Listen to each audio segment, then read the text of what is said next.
Welcome to House Education and Workforce Committee. Please take a seat. Obviously you have. And begin when you're ready.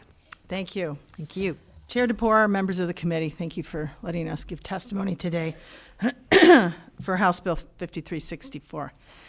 This is a governance and accountability bill. It ensures that major revisions to Michigan's academic standards cannot take effect anymore without approval from the people's elected representatives in the legislature. Under current law, the State Board of Ed develops and revises the recommended Model Core academic standards. While the board plays an important role, those standards function in practice as binding guidance for public schools and shape curriculum, instructional materials, teacher prep programs, and local education policies across the state. In November last year, the State Board approved major revisions to the health education standards without any legislative review or approval. Regardless of where one stands on the substance of those revisions, the process exposed a structural gap.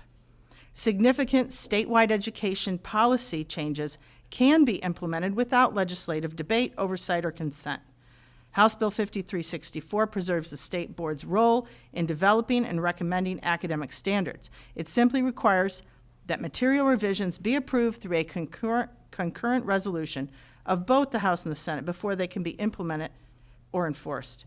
This framework is consistent with basic principles of democratic accountability and separation of powers. The legislature is constitutionally charged with making law and setting public policy. When academic standards operate as de facto mandates for public schools, they should not take effect without legislative consent. This bill does not dictate curriculum or substitute legislative judgment for educational expertise. It adds a modest but necessary check to ensure transparency, public scrutiny, and democratic legitimacy in the standards process. For these reasons, all of them, I respectfully urge the committee to advance House Bill 5364. And now I'd like to introduce Professor William Wagner, former federal judge and emeritus of Salt Lake Global. Professor Wagner.